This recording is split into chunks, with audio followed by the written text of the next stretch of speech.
Hi, this is John Schinnerer, Ph.D., founder of Guide to Self, and this is week 2 of my complimentary 4-week series on managing anger. And as I mentioned last week, humor is massively important in anger management.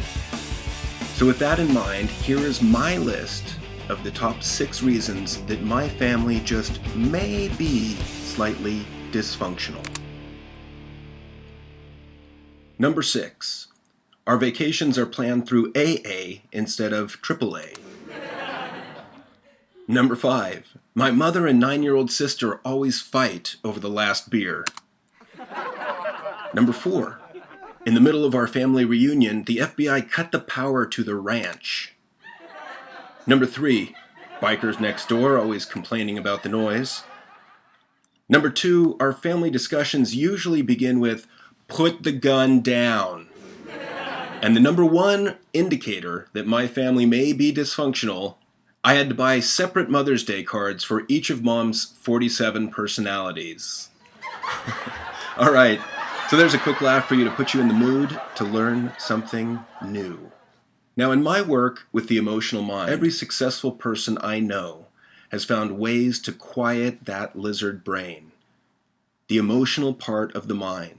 They've found tools to subdue it, tricks to calm it, and ways to work with it rather than against it. It's absolutely essential. All right, so what is anger management? Well, anger management is a process, and that means that it takes some time to learn. You get it in little steps. So anger management is a process of learning to recognize that you're becoming angry in the moment, that you learn to take action to calm yourself down, to keep things in perspective, which allows you to deal with the situation in a positive way. Now, recent research has shown that you have not just one reservoir or bucket of emotion, but 2. You have one bucket for positive emotions and one for negative emotions. The critical part of this is the realization that your 2 buckets might both be full, or they might both be empty, or anywhere in between. And just because your bucket of negative emotions is empty does not mean that your bucket of positive emotions is full. So the absence of anger or fear or sadness is totally unrelated to how happy you are. The point here is that you have to learn ways to do both. Dump out the bucket of negative emotions and fill up your bucket of positive emotions if you want a thriving, successful life. Now, all the emotions that you have serve a purpose.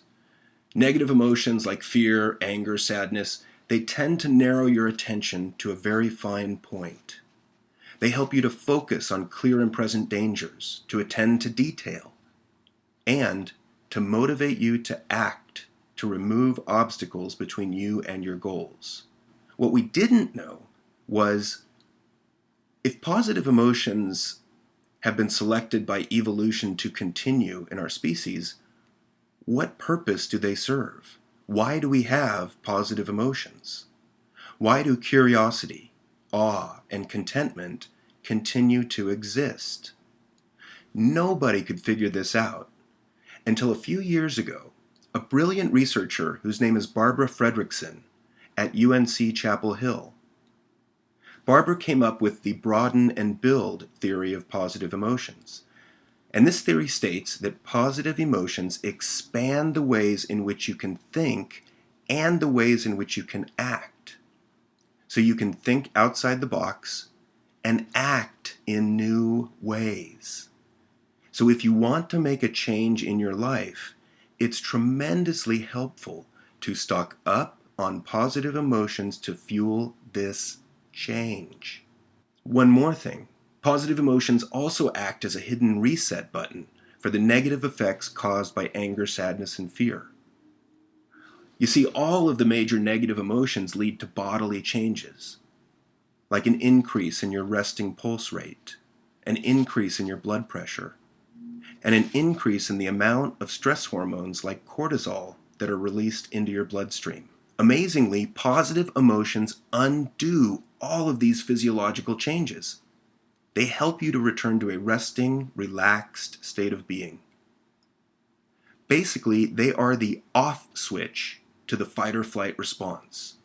Positive emotions are the off switch to the fight or flight response. And if you're like most of the people I know, your fight or flight response is almost always in the on position. A lot of people I see are constantly stuck in the on position. So the powerful effects of positive emotions comes as tremendous good news. Last year, a study was released by the Gallup Corporation demonstrating that the frequency with which you experience positive emotions is intimately connected with your physical health. So the more positive emotions you feel, the healthier you are. On the other hand, the more frequent you experience negative emotions, like anger, generally the worse your physical health is. And I found that most people, including myself at one time, tend to go through life like this, with your bucket of positive emotions nearly empty and your bucket of negative emotions close to full. What does this mean? Well, it means a few things. First, when your negative bucket is full, it only takes a few drops of something annoying to cause that bucket to overflow and for you to go volcanic. You lose your temper and you fly into anger. And usually this happens at the wrong place, at the wrong time, to the wrong degree, and towards the wrong person.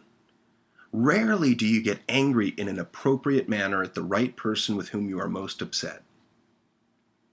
Second, with an empty bucket of positive emotions, you lack the internal resources to take care of yourself by turning off that stress response and truly relaxing. So in my mind, what is desperately needed is proven tools to help you dump out your bucket of negative emotions and ways to fill up your bucket of positive emotions. So this becomes the goal: a full bucket of positive emotions and a nearly empty bucket of negative emotions. And research supports this on a number of levels.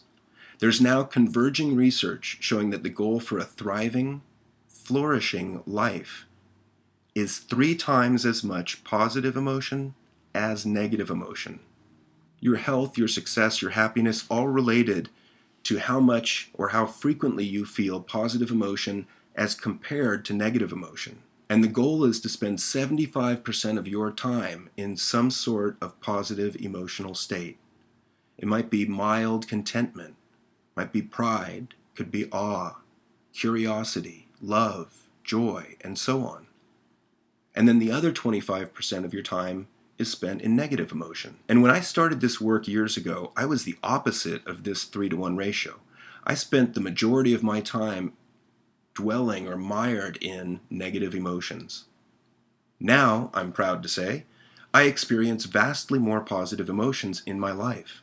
And that's made all the difference. And this simple idea that you want to be aware of how frequently you feel negative emotions versus positive emotions is a huge step in the right direction. And the first little step is awareness, knowledge. And the stakes get pretty high pretty quickly too. It's not merely your physical health that requires positive emotions.